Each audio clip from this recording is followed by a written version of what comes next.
Well, off to the northwest there, we see I-15, the freeway, and people are speeding their way between LA and Salt Lake and points north. And meanwhile, down here, the tempo is very different than it is out there on the freeway.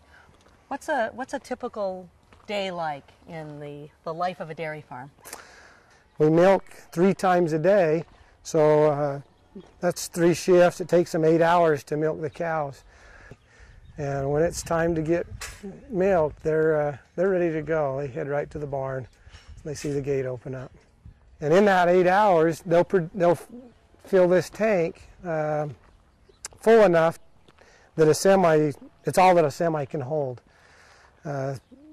We get a freight break by sending out a semi-load at a time, and that's a semi-load about 2/3 of the way full, 48,000 pounds. And if you come in here, this is where we do the milking. I'm going to show you what goes on in the barn.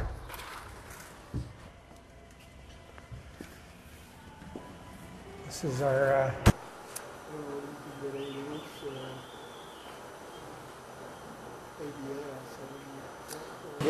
it's an elbow thing. It should be watertight. I think we were all right. It should do the job. There's a crack up here in this vacuum line, or the tank. I guess I could probably grind. And how much milk does a typical cow give per day? Right now our cows are producing 80 pounds per cow per day, which would translate into right close to 10 gallons per cow. Some of our top producing cows would be around 16 gallons. 17 gallons, a lot of milk.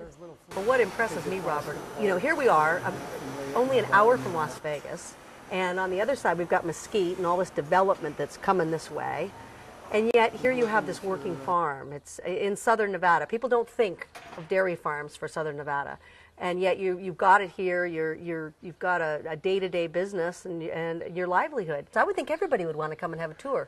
We try to limit how many tours we'd do. It takes a lot of time, and I do tours for my kids that are in school, and because they have a lifestyle that's different than the other kids. Sure, they want to show their friends what they're doing and where their dad works and stuff. And the teachers will call and ask if we could do a tour. And then we'll go over to maybe the dairy barn, and maybe we could go over and see that, and up to the calf barn, and we show them, things like the feeds, and this is one of their favorite areas. And then this is soybean meal, and a lot of these things are what's left over from human consumption. The soy oil is taken out of that, and then cows gets what's left.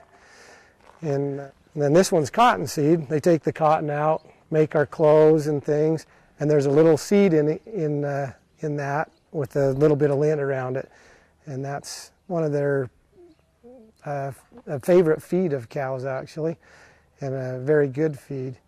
And that's also one of the favorite things for the kids to play in. If their teacher's being generous, she'll let them run up there. They can dig tunnels and roll down it. It's real soft and fun for them to play in.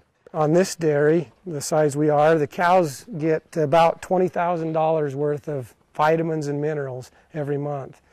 The feed bill is our biggest expense by far on a dairy. From Roger's dining room window, you can look past the green alfalfa fields that feed the cows to the rapidly growing town of Mesquite. I asked Roger what it was like to have it so close. Every year it gets closer, yes. Is there pressure? Do you feel pressure from developers? Do you get letters asking you to sell? Yes, almost monthly at least, if not more often. Somebody approaches us to sell. Yes. And then there's another thing is some of the people that are moving into the community don't appreciate some of the things that it takes to make a farm work and be profitable, like some of the smells from the animals and maybe dust in planting the crops and working the fields. So they might be city people and they've moved out to the country not really knowing what the country's all about. Right, what it takes to make the green fields that they love so much, what it takes to make them that way. So what is the best thing about having a farm in the family? Well, it's a great place to raise family, and it's nice having a heritage for your family and having it close there where they can observe it and feel it, profit from it. You know, it was a real blessing for me once I decided to come back to the farm and being able to work with my dad and learn from him. And we really grew close, you know, being able to work daily together and you know, learn my heritage and the skills that have made it so I can be a dairyman today. But it's also been nice now that we live right here close to the farm. My kids can come down and work with me, see me, whatever, bring lunch, and enjoy being close to them. So it's a way of life worth holding on to. Yeah, it is. It's a lifestyle, you know. Now the valley's grown the way it has.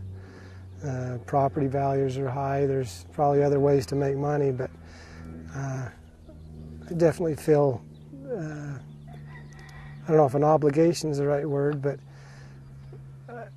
a kind of an obligation to carry on with what's going on here. And I enjoy it. Farm life's a good life, good place to raise a family. Every year, additional agricultural properties are designated as Nevada Centennial ranches and farms. If you know a place that deserves such recognition, the Nevada Historic Preservation Office would love to hear from you. Please join us in preserving and celebrating our state's colorful heritage.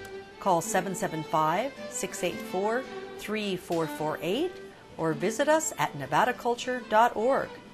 Besides administering grants, the Preservation Office maintains state and national registers of historic places and runs the State Historic Marker Program. The Preservation Office is part of the Nevada Department of Cultural Affairs, along with the State Library and Archives, Nevada Arts Council, and Division of Museums and History.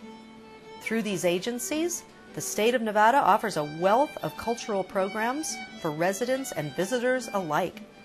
We invite you to check out our website or call 775-687-8323 in Carson City. And see you next time on Exploring Nevada.